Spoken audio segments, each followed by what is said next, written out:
Over the past few days, I have been watching as Jordan Peterson has reached out to first the Christian church community and now today the Muslim community to invite ways to interact that pursue peace and harmony and that integrate the purported faith in God and in peace in a more meaningful and active and lasting way. One of the things that he said today piqued my attention because he spoke about developing some system that would bring people together within the Muslim community at least and have them interacting with each other.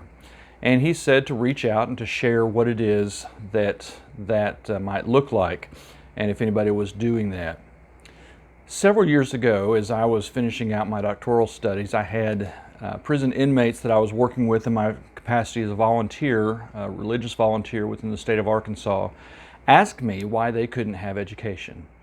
At that time, the prison education movement had, for all effective purposes, run out, and these men were interested in an education that would help them to become more qualified for opportunities when they were released, or to just enjoy the benefits of education. So we started Likewise College. The likewise part of that comes out of the parable of the Good Samaritan, where Jesus says to be a good neighbor. When you see someone who's in need, go help them. And part of what we anticipated was that the man who was in the inn in that parable of the Good Samaritan, when he woke up and was sent on his way, that he paid forward the good that was done to him. And so the whole idea of the entire college was, here is a classically humane education based in primary texts, based in the great tradition, classically humane education, a true, not the more recently obscured liberal arts education, but a true liberal arts education in the classical sense.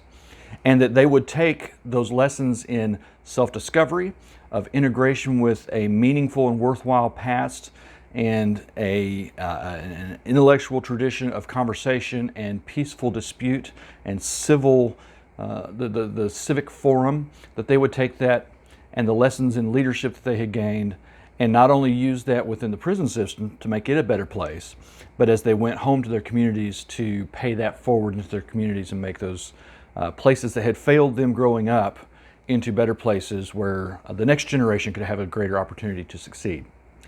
One thing that we discovered as we did that, as we pursued this Christian yet non-sectarian commitment to the betterment of humanity through education, one thing that we discovered that was unanticipated was the broad interest that there would be in such an education based in ideas, not in ideologies. And as we studied and talked about these different great ideas, we attracted Christians because it was a Christian focus, sponsored by the chaplaincy within the Arkansas prison system. But we also discovered that there were Muslims who were interested.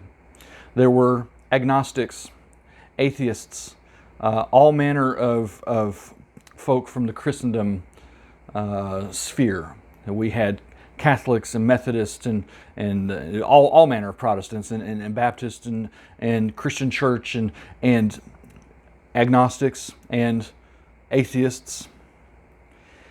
And it was interesting because when these groups first came together in our preliminary programming, they were in that training program suspicious of each other and suspicious of me, as I was trying to train them to be able to be independent learners, truly independent, and ask the type of questions that would free the mind to discover meaning and to construct meaning in the world.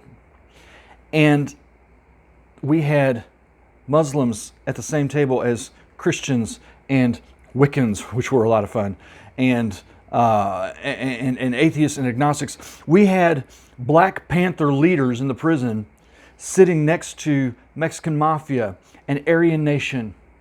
And it was tense in the beginning.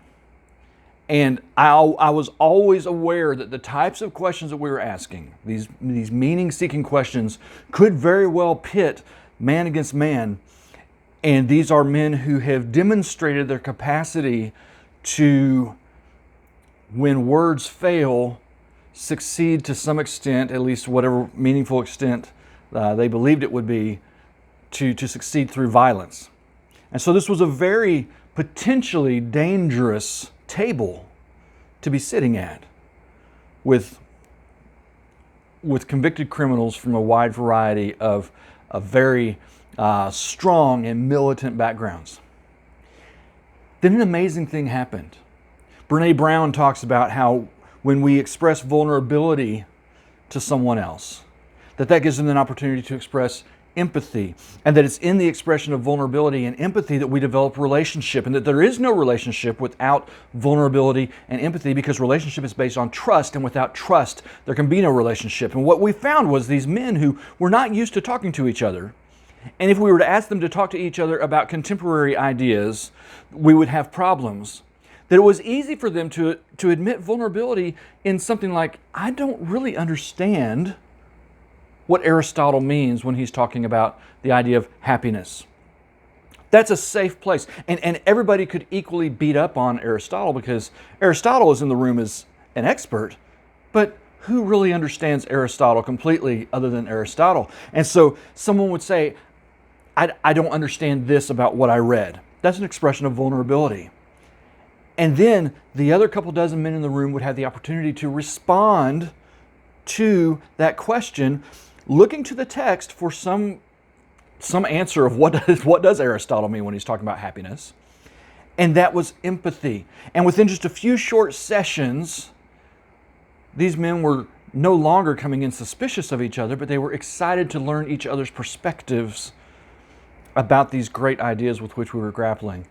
And so much so that they left the chapel, instead of leaving separately and somewhat suspicious of each other, they were walking out in pairs or in small groups, and they were extending this 90-minute conversation we had just had about a great text.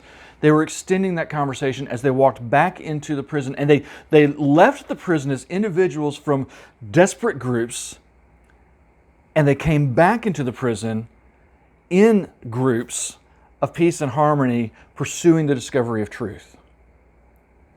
So much so that when they went back to their barracks, some of them had other men who were not part of the college, not part of the program, that would ask them what they were studying about, and then they would either get onto their tablets and download those same books, Plato, Aristotle, Aquinas, Augustine, Einstein, Newton, whatever it was that we were studying, and they would download those same books, read those same sections, and then engage in the conversation, because now they had information with which they could engage in these great ideas with our students. And our students started to accelerate in their elevation throughout the prison system. They started to become desirable for certain jobs, certain assistant jobs in administration and leadership. They became mentors within the prison. Now, this is all before COVID shuts everything down. And what we discovered was you could have Muslims and Christians, Black Panthers and Mexican Mafia. You could have Aryans and Wiccans and Church of Christ and Catholics and Baptists and all manner of Protestants, believers and unbelievers of every stripe, from every background. We had those who were born of privilege. We had those who were born of desperate situations. We had those who had engaged in every manner of crime and abuse to others and to themselves. They were able to sit down at the same table, discuss these great ideas, and leave better for it. So much so that behaviorally they were recognized as a positive. That in their leadership they were recognized as positive. We started to see reconciliation with family on the outside. A beautiful, beautiful thing. And so I would say a true, classically humane liberal arts program, like Likewise College, which if you want more information on, you can ask me in the comments below. Likewise College needs your help. We need funding to be able to give the faculty stipends so that they can continue to do their job, so that we can afford, now being stripped of personal interaction, we can afford the correspondence that has to happen. that program can expand, that it can accredit and then expand throughout the United States and throughout the world, because that type of education that is free from ideology, that does not have all the federal funding entanglements of practically every other college and university in the U.S., that type of program actually stands a chance to remain independent, intellectually free, and able to bring people together to share their perspectives and to learn from each other in a way that is more academically sound than probably anything that you've experienced, unless you've experienced a true liberal arts, a true classically humane education. It is an amazing opportunity for those who would seek reconciliation and the ministry of reconciliation to bring that to others, not just to reconcile the most important reconciliation of our soul to our Creator through the agency of Christ, but to, along the way, reconcile with our neighbors that we're walking with through this life with, that we're doing life with, whether that be somebody who is a different race, gender, political ideology, religious background, what have you. I have seen tremendous reconciliation through the power of a classical humane education. And I would love for you to ask, how can I have that for myself? How can I bring that to my community? And I'd love to show you. I'd love to share it with you. There is so much good.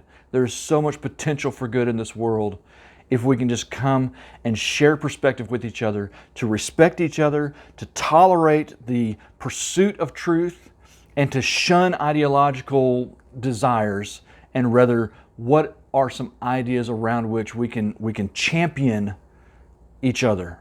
That we can say, you know what, I don't necessarily agree completely with the things that you believe in life, but when I asked this question and I was being vulnerable, you helped me. That kind of interaction, that kind of exchange starts to pave a path towards a lasting peace. And I'd love for you to discover the only truly lasting peace in the universe. And a great doorway that I know along that path is through a discussion of the great ideas. If there's anything I can do to help you, please comment below, like, share this, subscribe, and I'll look forward to talking with you next time. Bye.